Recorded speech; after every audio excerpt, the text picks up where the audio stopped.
Thank you. Thank you.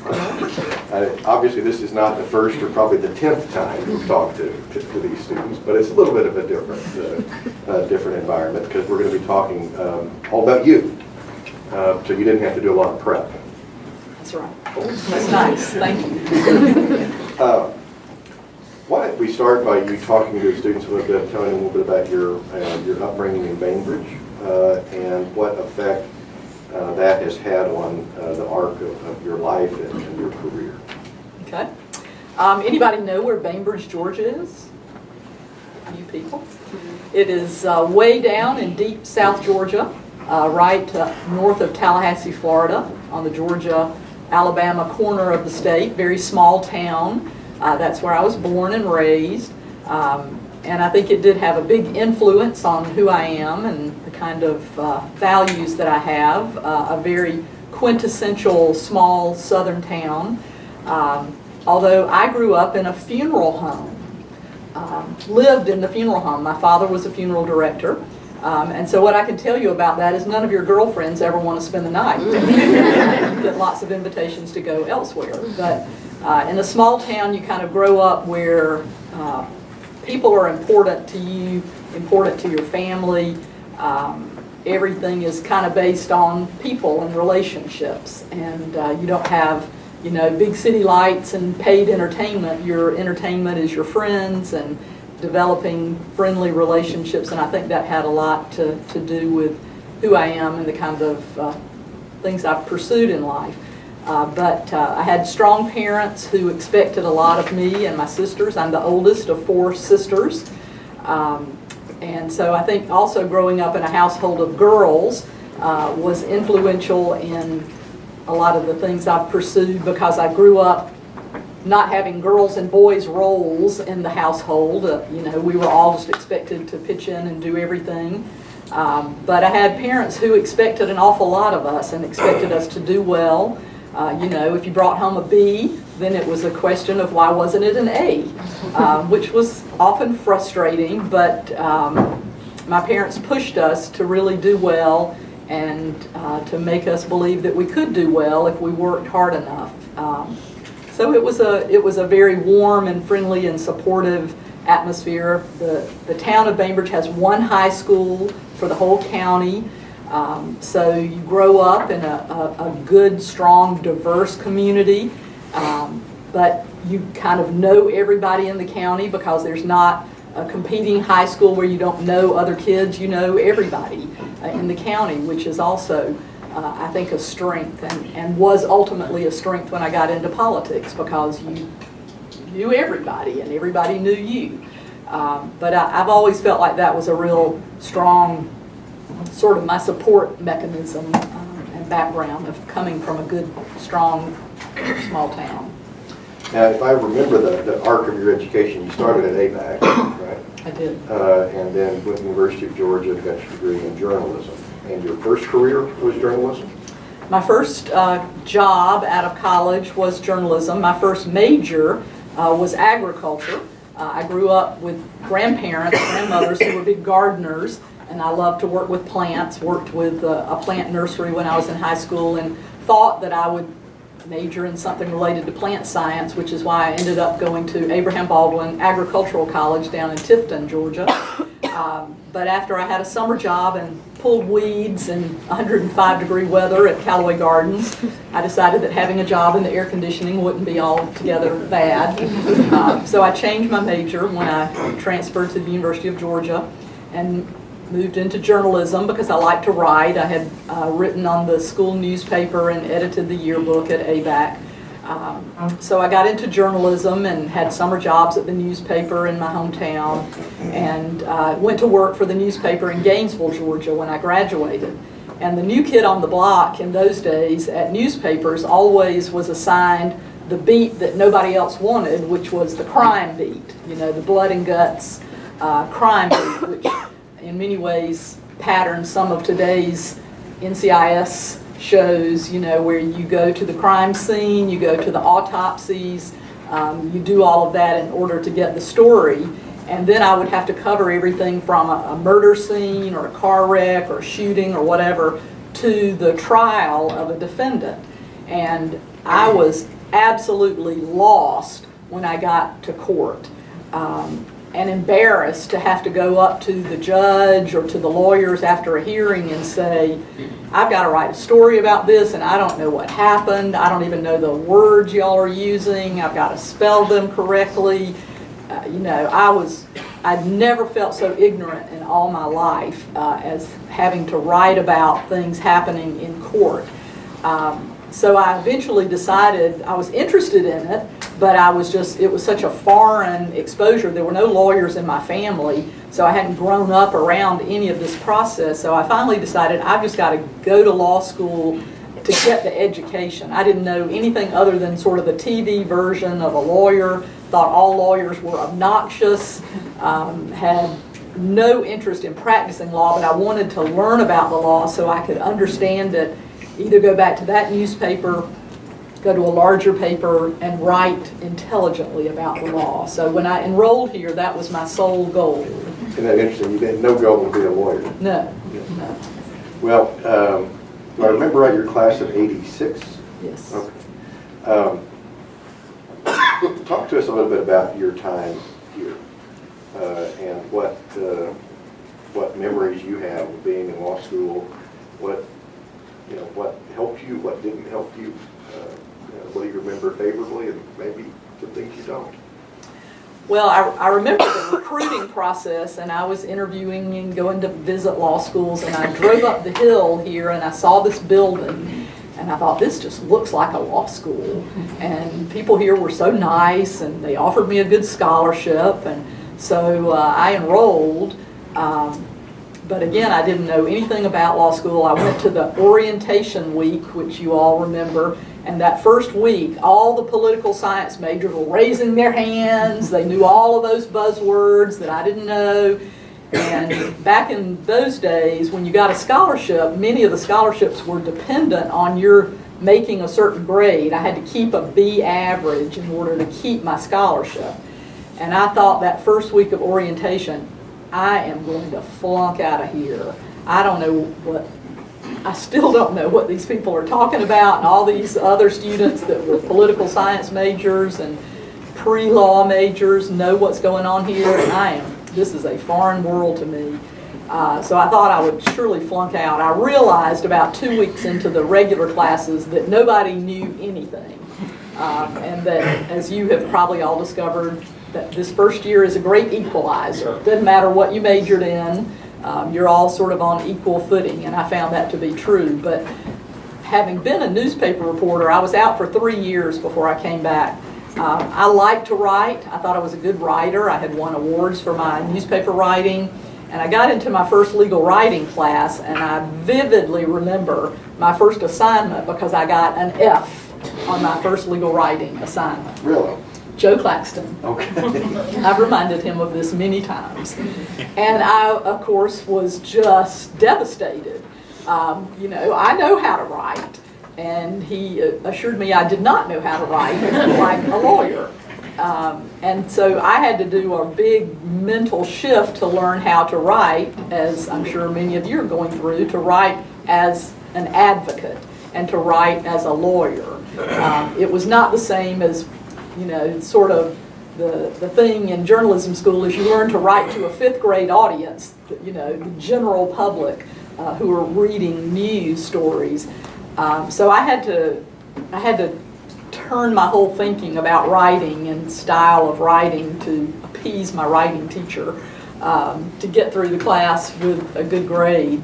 But there was a lot of that first year, particularly I remember we used to take constitutional law in the first year, and I had Professor Cole, who retired last year, and I would again keep thinking, my brain does not connect to his. I don't know when I'm ever going to think like a lawyer.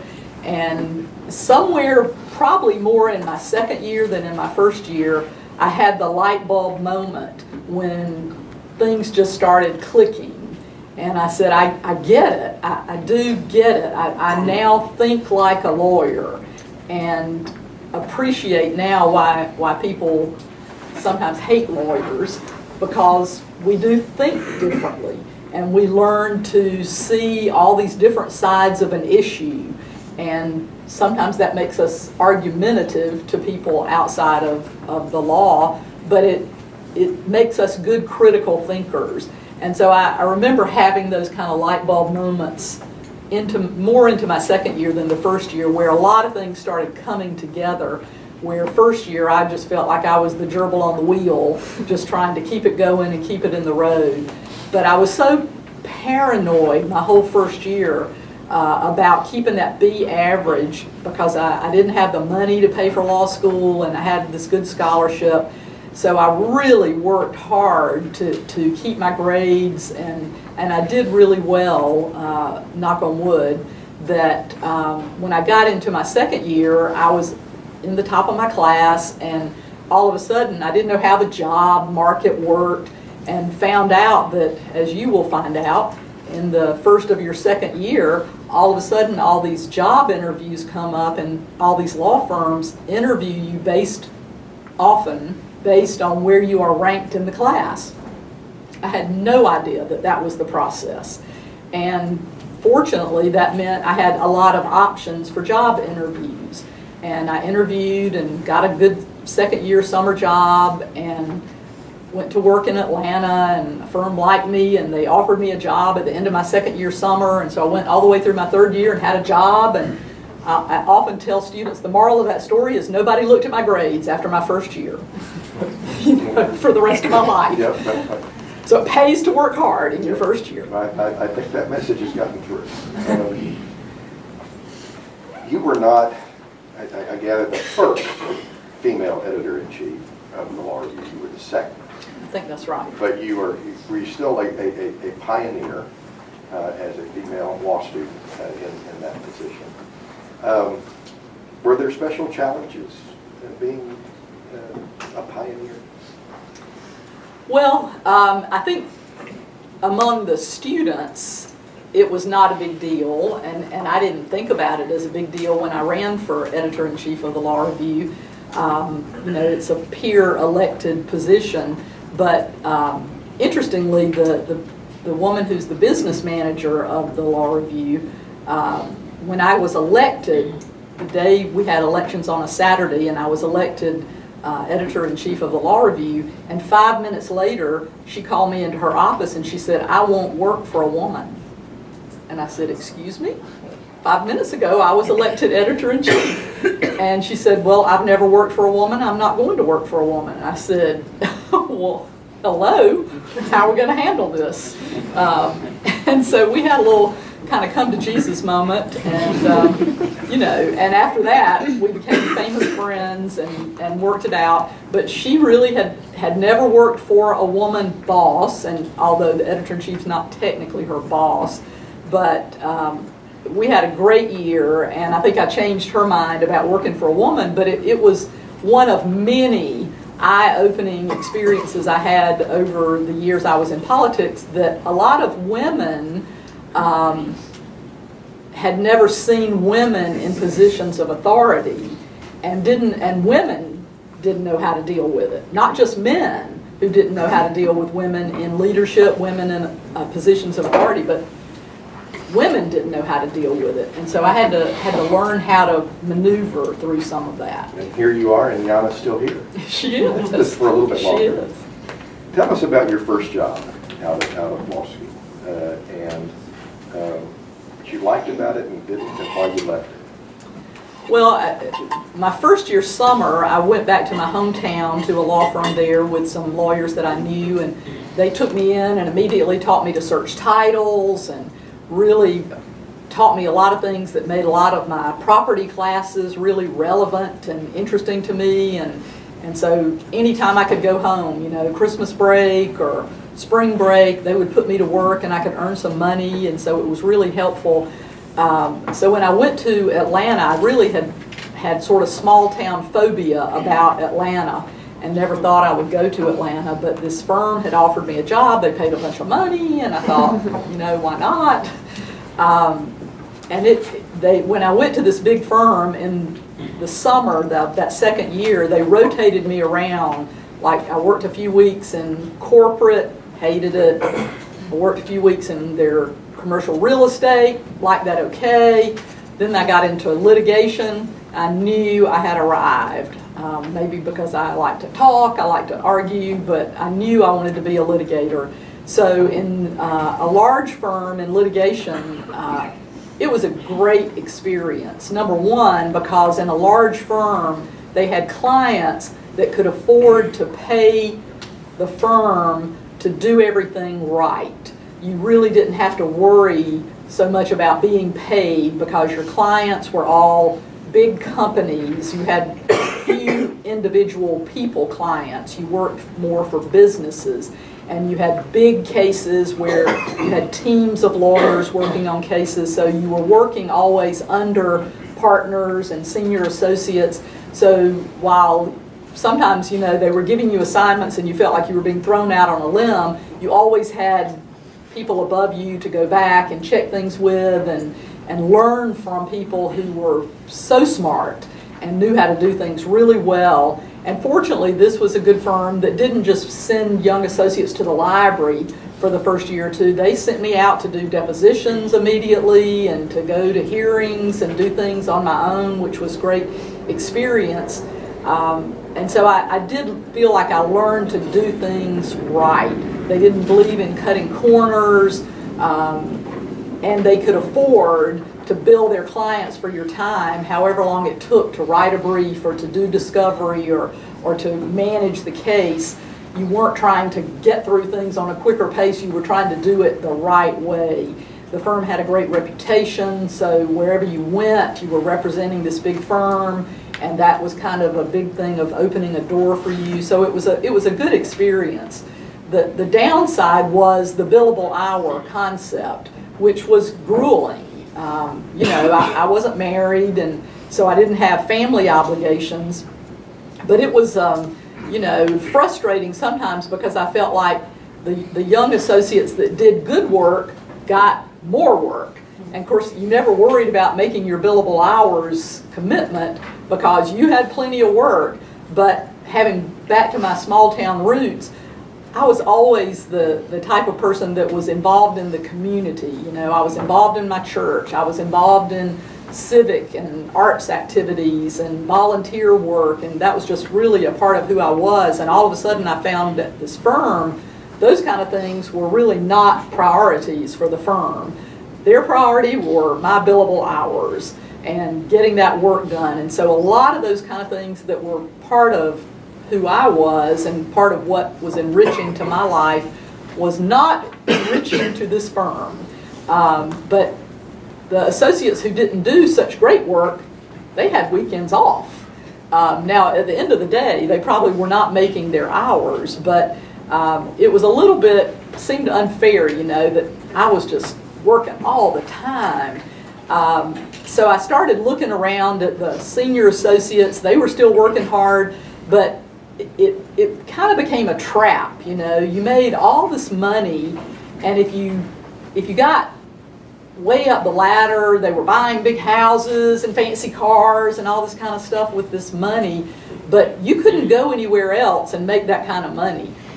So if that was your life, you could see it on this ladder for the next 10 years or beyond. If that's all you wanted to do, and if that money was all that mattered to you, this was the place you needed to be. But if there were other things in life that were of priority to you, then maybe you needed to think about something else. So 2 years into my tenure there, my father was diagnosed with cancer, terminal colon cancer, and I just really wanted to be at home. So I said, you know, this is kind of one of those wake-up moments, and I decided to move and go back to my hometown to be there for my father's last illness. And it meant taking a pay cut to go back to the law firm where I had worked for the summers when I was in school. It also meant becoming the first and only female attorney in 11 counties in South Georgia. There had never been a female attorney down in South Georgia in those days. And so one of the partners had to be convinced that they should really hire me full-time, even though he knew me, knew the caliber of my work. The younger partners, now, I mean, there was only 3 of them, But the other two, you know, were closer to my age, and they were like, yes, you know, Bainbridge is ready for a woman lawyer. And so they hired me and brought me back, and it ultimately for them was not a big deal. But I had to go through the ordeal of what it meant to the county to have this female lawyer, which changed my practice dramatically. Talk about some of the shocking differences between your life as a lawyer in Atlanta and your life as a lawyer in Bainbridge. Well, the big difference in going back to a small town practice was that I did get the time for those things that I wanted to do. You know, I could play tennis on a tennis league. I could be very active in my church and work with youth groups and things that were really important to me, and sing in the choir, and I really have always been very involved in my church in that way. I could do lots of volunteer work with other groups that I wanted to do. But the type of practice was not what I expected. In a small town, you sort of have to do, in many small town practices, you kind of have to do whatever walks in the door. And so what walked in the door for me, being the first female attorney, were women who wanted to hire a woman lawyer for family law matters. Now, I had never done an ounce of family law at that big commercial law firm in Atlanta. I did not take family law here, unfortunately, so I highly recommend it to you. You never know. So I had to self-teach myself family law because there was a huge demand among women who wanted a female attorney in divorce, child custody, child support matters. And so that was the need, and that's where people really wanted to hire me to start with. And so, believe it or not, here's a tricky bar question for you. Georgia is still one of the 2 states that has jury trial divorces, where you can have a jury trial divorce, which is an awful thing. But it is still the law in Georgia. And so I ended up, that first year back in Bainbridge, with some pretty, you know, well-to-do women, well-to-do families, women who hired me for their divorces, and they had philandering husbands who kind of used this jury trial thing to kind of, oh, my wife won't want our dirty laundry aired in a jury trial, so they kind of used that jury trial as a weapon in a divorce to threaten, you know, the wife to take less child support, take less alimony, or otherwise I'm going to drag you through a jury trial, even though he's the bad guy and he's done the running around and that kind of thing. So I ended up having 2 really high-profile jury trial divorces in Bainbridge. And in a small town, a jury trial divorce is like theater. Everybody comes to town to hear the dirty laundry aired in court. Oh, he ran around with her, and this is where they met, and this is all the scoop. I mean, it's... You were a long way from Atlanta. Oh, yeah, a long way from Atlanta. And then the other half of it was, you know, people like, let's go watch that lady lawyer and see if she cries when the judge yells at her, because they had never seen a female lawyer, lady lawyer, in action. And one of the lawyers who I had in these jury trials, he was the one lawyer that really gave me a hard time, who just, I don't know what his thing was. He was not necessarily cordial to anybody, but he just seemed to go berserk every time he was in court with me. And he would yell and scream and foam at the mouth and just, you know, and so I would always just like, to the jury, you know, go ahead, dude.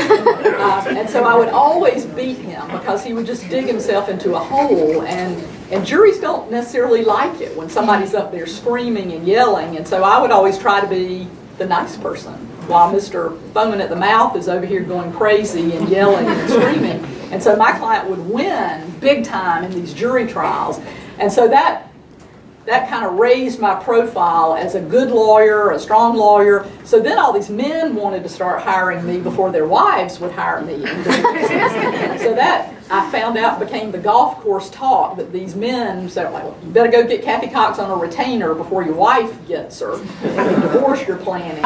And so I ended up doing lots of family law. And the downside of that in a small town practice is that you know all these people. You probably know the husband and the wife. You might have gone to high school with the husband and the wife, and one or the other is going to be mad with you now because, well, she went to high school with me. Why is she representing my spouse? Well, they came to me first. So you'd end up with these, breaking and losing some friendships because you represented the other side in these very personal, emotional kind of matters that can become dicey in a small town. The other side, because you're representing your friend, your lifetime friend, they want to call you at all hours of the night to vent and complain, just like when we were girlfriends in high school. And then they get your bill, like, hey, you bill me for this. Yeah, that's what I do now. We're not in high school. We're not just talking. This is my line of work now. So then sometimes your clients would get a little bit mad, and you had to put parameters on. Our relationship is now a professional client relationship, and I have to bill you for these things, or go find somebody else to cry on their shoulder. I have to bill you for my time now. So there are a lot of things, because you knew all these people, that made it hard. And so sometimes I'd get so burned out on family law, I'd go to my partners and say, let me just do something where people leave here and they're happy. So I'd take a month and I'd go do real estate closings. Everybody's happy. The buyer's happy, the seller's happy. And I'd go do residential real estate closings for a month. But I grew into a practice where I represented a bank. There was a sort of a new banker in town, and he felt like it would be a pretty good thing to have a female lawyer for the bank. And the hospital administrator was kind of new. And so while some businesses hadn't adjusted to the idea of hiring a woman lawyer, some of the new people in town, the hospital administrator said, hey, she's a tough lawyer in court. I want her on our side. So the hospital hired me to represent the hospital. So it took sort of some new people in town to adjust to the new idea of a woman being strong enough to represent them in business matters, as well as just women asking me to represent them in family law, more traditional matters. So that's how my practice grew. Well, and you're describing a practice in which you made, sounds like everybody mad, one way or another, and yet you went into politics. How did that come about? How did this your political career get started?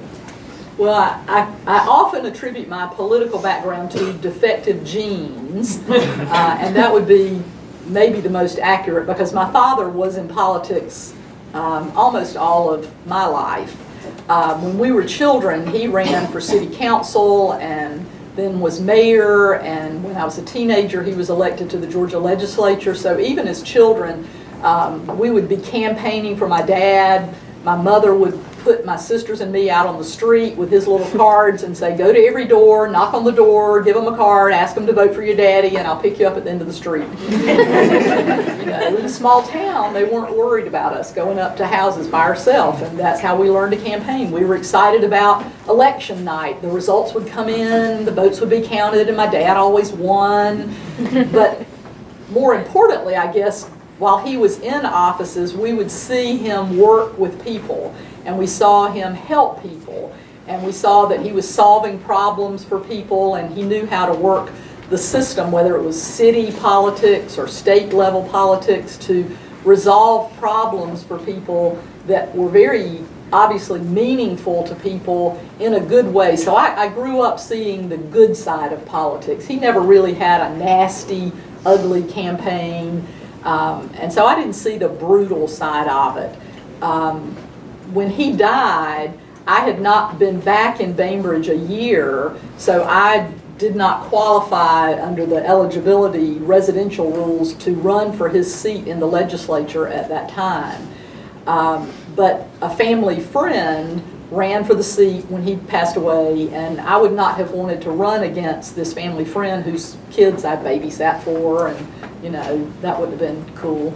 But the family friend knew that I was interested in running for the legislature because I loved the legislative process. When my dad was living, back in the days when you could get a newspaper in the morning, we would read the newspaper in the morning together and read all these legislative stories, and my dad would say, well, the story says this, but let me tell you what's really going to happen. Or the Speaker of the House said this, but he really is going to do this. Or so-and-so is likely to happen. And so I learned kind of all the intrigue and the deal-making and how it all worked. And so I just fell in love with the legislature. When I was a senior at Georgia, I got to take a semester off and intern in the legislature. So I'd been around politics for a long time. But I couldn't run when my dad passed away. But my friend, family friend who did win the seat, knew I was interested in running. So every 10 years, the legislature redraws all the districts after the census. And so he helped to redraw the districts down in South Georgia to kind of recarve the county so that his house was in a different district in the south part of the county from my house in the north part of the district. So I would not have to run against him, but if I wanted to run, I could run in another district. So it opened up the opportunity for me to run for a seat in the legislature 2 years later after my dad died. So I took the chance to run. Now that meant I had to run against an incumbent from a neighboring county who I did not know. I was 32 at the time. The incumbent was 70. He'd been there for 16 years. He was a committee chairman, friend of the speaker, things that probably objectively should have said I was a real neophyte and might not win. But this guy really took me for granted. And I think for two reasons. He did not think in rural South Georgia that anybody would ever vote for a woman or a lawyer. This is rural agricultural South Georgia. I had 4 counties to run in for this legislative seat, 2 of which my dad had represented parts of, and then 2 new counties where I wasn't much of a known quantity other than through my law practice. So with my sisters as my army, we got out, we went door to door, store to store, we campaigned in the sun and the rain and everywhere you could go. We were knocking on doors, talking to people, and my opponent did nothing. Until like 2 weeks before the election, when it was really almost over, because even when I went into his home county, people kind of said, well, he's been here for 16 years and I can't think of anything he's really done for us. And so he just sort of took his home people for granted. He did not get out and work. But I was sensitive to the fact that he was probably a little bit right. People had not elected a woman down there for much of anything, certainly not for the legislature. Farmers, he was a farmer. Farmers were held in much higher regard than lawyers. But I had an agriculture degree, remember?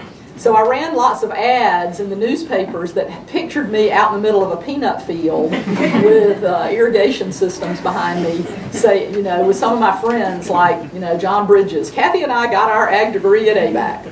I never mentioned much that I was a lawyer, but I got an ag degree and I know how to speak ag, and so that was kind of the selling point. People knew I was a lawyer. I didn't really have to say it, but they were more worried about, are you going to be all right up there in Atlanta by yourself? You're a single girl. It was a different time. Yeah. But I won. Well, yes, you did. and so you joined the legislature, and my question is, our next question is, how did your law practice experience and, of course, your legal training fold into that role? What effect did that have on your service in the legislature? Well, probably of everything I've done in politics, serving in the legislature was probably the best job ever for a lawyer, because I was able to take so many things from my law practice, certainly from my legal education, into the legislature. Because what are you doing in the legislature? You're making the laws that you've studied here. You're making the laws that you go to court and ask judges to interpret in your favor. So you understand how all that works. And you get into the legislature, and even in those days when I was there in the 90s, there were not that many lawyers. When I was there, we probably had 50 of the 189 members were lawyers. Today it's down to like 30 or so in the House or less. But all of a sudden, all these people that sat around me who were not lawyers would bring me bills, what does this mean? You were on the Judiciary Committee, what is this? I don't understand this bill. And I was sort of surprised, shocked that all these members of the legislature were voting on things they didn't really understand. But it was easy to be the go-to person in the legislature as a lawyer because they would rely on you to kind of guide them as to what was good about this bill, what was bad, what were the unintended consequences. But to be assigned, I was lucky to be assigned to the Judiciary Committee in the House, and that was probably because my dad had been in the House for so long. He served for 16 years before he died. The Speaker of the House knew of me because of my dad, so he gave me good committee assignments. But in the Judiciary Committee, it was kind of like the best of law school without any of the pressure of the grades, because you could sit around talking about what the law should be, how you would like to change it, and then you get to write it out, vote on it, and pass it. And it becomes the law, and you're not worried about the grades. So I could take things, for example, I would have people in my practice, that would come and say, I'm really worried about this guy hurting me. He's following me around town, he's scaring me to death, he's, calling me and hanging up, I know it's him, way before caller ID. And I'd say, well, has he actually said, I'm going to hurt you? Well, no, but he's acting really weird. Well, back in those days, we didn't have a stalking law. So the law had a big gap. Until you physically touched somebody or actually orally made a threat in voice or writing, you had no place to go in the law. So I actually wrote the stalking law that we have in place today because of what I had experienced with clients. I could not help because we had this gap in the law. So I was able to translate that into things in the legislature. I had lots of issues with the child support laws in those days of how inequitable the calculations were for child support. So I had a lot of child support legislation that rewrote the child support laws. That got me in trouble with a lot of groups. There was a group called Fathers or Parents Too that hated me. And the guy who was the head of that group used to literally threaten me. I had to have Georgia Bureau of Investigation security assigned to me for a while because these people were threatening me. Because I was passing laws that they didn't think were too great for their side. But I was able to take a lot of things like that and turn it into laws that really, ultimately, I think, helped people in Georgia. Eventually, of course, you run statewide and win as Secretary of State. And then you got to run for governor. And we have 16 minutes left. So here's what I'm going to do, given that I didn't give you enough time. I'm going to skip to what is usually my last question, and then I'm going to let the students ask questions. And then, in the unlikely event they don't have enough, I've got more. Okay. And I apologize, I didn't get to give any further. Sorry, I talked so much. No, there's just an awful lot to talk about. My last question always is to ask you whether you have any advice for first-year law students. And I will tell you, some of these people are interested in politics. Some of them are deeply turned off by politics. And I don't know if your advice would relate to that, or just in general, advice for them as 1L law students and, of course, our transfer students. My advice would be sort of twofold. Number one, in whatever job you have when you leave here, whether it's a traditional law practice or you go in some non-traditional ways, just make up your mind that you are going to do the best job you can possibly do at whatever you do, because people notice. And that's where I've been fortunate. You know, when I was a lowly newspaper reporter, I tried to be the best police reporter I could be. You know, and I slept with a police scanner and went out all hours of the night to these car wrecks and fires and murder scenes and made friends with all the law enforcement people so I could get good stories.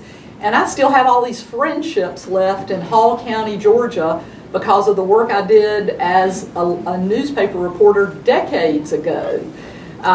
When I went to work at my first law firm, I tried to be the best associate I could be. I put in all kinds of hours to do the good work, and after I finished my terms as Secretary of State, that law firm still wanted to take me back, you know, and bring me in as a partner after all of those years because they remembered I did good work and I was a good person.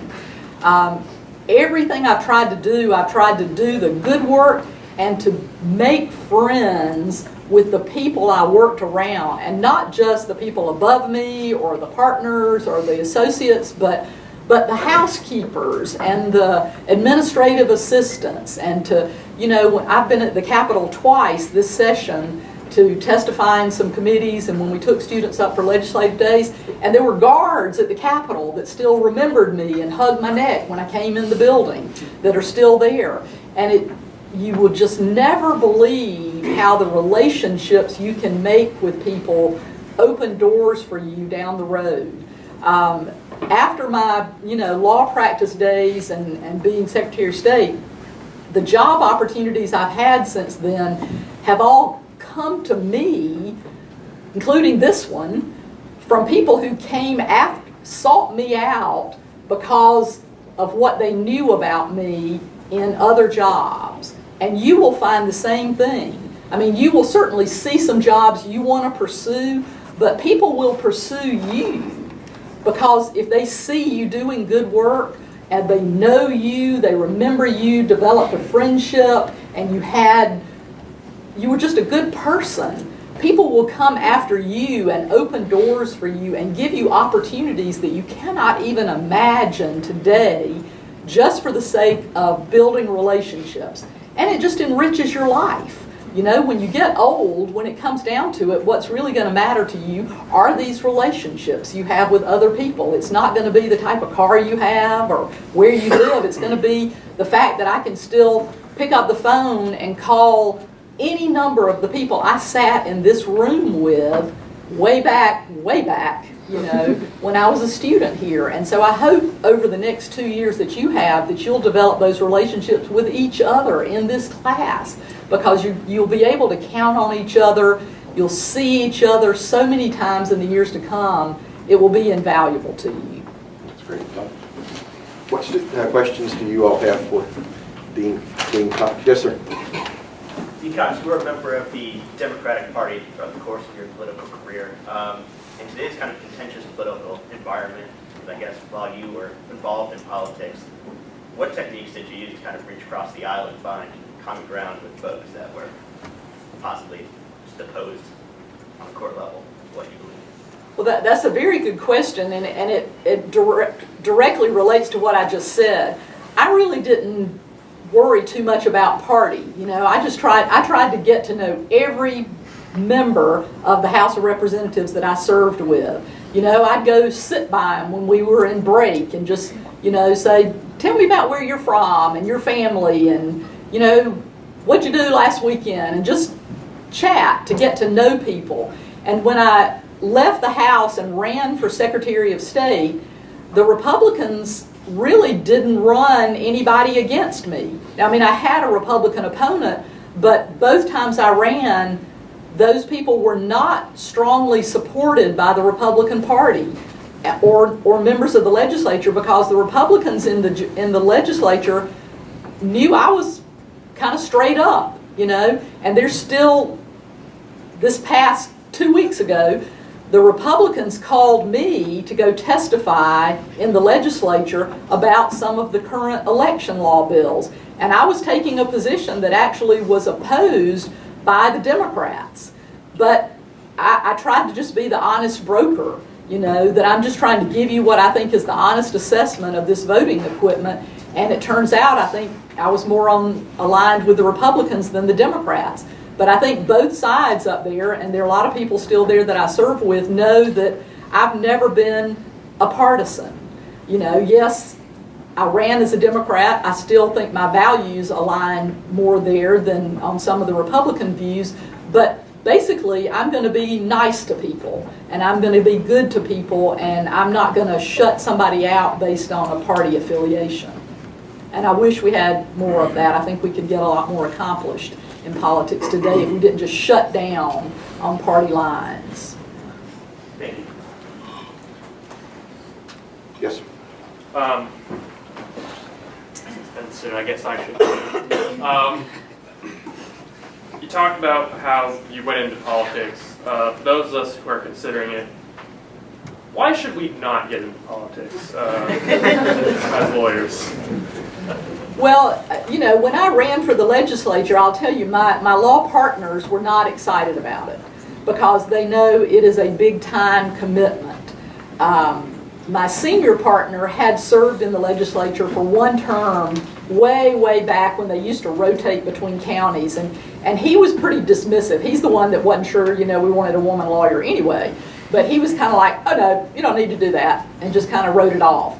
But I really wanted to do it, and our Superior Court judge had also been in the legislature, and I went and talked to my judge, and he said, look, you'll be really good at this. If you want to do it, you ought to do it. But I had to kind of buck my partners and work out a different kind of compensation arrangement for the time that I would be gone, so it wouldn't be unfair to them. But they were not excited, and that's the sacrifice. That's why there are less and less lawyers in the legislature today, because it's a big time commitment. So that's the one reason lots of lawyers don't go into politics, because they just can't figure out how to manage it with their law practice. But there's so many other reasons we need lawyers in there, because you're trained to be good thinkers and leaders and understand different sides of an issue, that I think we'd be so much better off if we could get lawyers into all levels of politics. But you have to find a way with whatever type of practice you pursue to make it work for you financially, because there's not any political job that pays well. So you've got to go into it understanding it is a service job, and how you can manage that with family obligations or personal financial obligations is something that's a dicey balance. yes, ma'am. Good morning, Cox. Good morning. As a woman pioneer in the legal field, is there anything that you feel like you sacrificed in order to have that career? That's an interesting question. You know, I think that, and this is always funny because it seems to make the head spin of students. I didn't get married until I was 40 years old. And so a lot of, I know, I've seen this look, but a lot of men and women, your heads like wrap around your bodies. What are you talking about? But, you know, I certainly dated a lot of people, but I was just kind of moving on with my career. I was busy with politics. And if there was a guy that came along that wasn't going along on my path, I just didn't have time for him. So, a lot of people it took me 40 years to find the right guy, which, you know, I finally did, who was a strong enough man to deal with a strong woman. And so I tell all of you men and women, there are partners out there that you will find that, you know, can support what you're doing and love you because of what you want to do with your life. And so don't settle for anything less. And a lot of people did think I was sacrificing. You know, I had younger sisters that were getting married, like, oh, Cathy, I'm so sorry. Sorry for what? You know, I don't want to be trudging along married to somebody who's not supportive of what I do. But so I never felt like I was sacrificing, but the public perception was, oh, poor Cathy, she's a 40-year-old old maid. But, you know, it all works out. And I had, my sister certainly thought I would never get married when I, you know, in the middle of literally my campaign for Secretary of State, I find the right guy. And so it just kind of happens at the right time. But when you're all searching for your life partner, don't settle and don't sacrifice what you believe in for yourself for what the world says is the thing you're supposed to do. Yes, sir. Up to you. So we talked a lot about the past. What's in the future for you? Are you going to run for governor? Oh, no. I mean, number one, I think the world has tilted significantly since I was running. And what saddens me, I think, since I ran, and I said this earlier this week to some people in politics, that I'm afraid we're in an era right now where there seems to be more of an effort by candidates to run who want to tear things up and tear things down. And that troubles me, because I always tried to run to say, here's what government can do, and here's how we can solve problems for people by utilizing the tools that come with government. And I just couldn't run as a negative negative candidate. And that seems to be what, the politics of rage and anger is not my cup of tea. And so I said to somebody 2 days ago, I said, I clearly am not eligible to play this game if this is what drives voters to get out and vote, is being mad or being on the attack all the time. That wouldn't be my cup of tea. But I want to support good people who are out there. Since I've been a college president and a dean, working in the nonprofit world, I have to be in a different role politically than I used to be in, because there are all kinds of IRS regulations about what you can and can't do politically when you're in a leadership position for a nonprofit group. So I have to do a real step back from the days when I was in the middle of politics. But that's not a bad place to be. I can support candidates, I can talk to lots of people in the background and like to do that kind of thing, but I'm happy for some other people to be on the firing line right now. We have time for one more, and you're going to have about 2 minutes to answer it, Dean. Yes, sir. Morning, Dean Cox. Take your pick. What are your long-term goals for the law school, and how do you plan on achieving them? You have exactly 120 seconds. That's a big question. I'm trying to get the faculty into a strategic planning mode so that we can talk about where we need to be for your sake.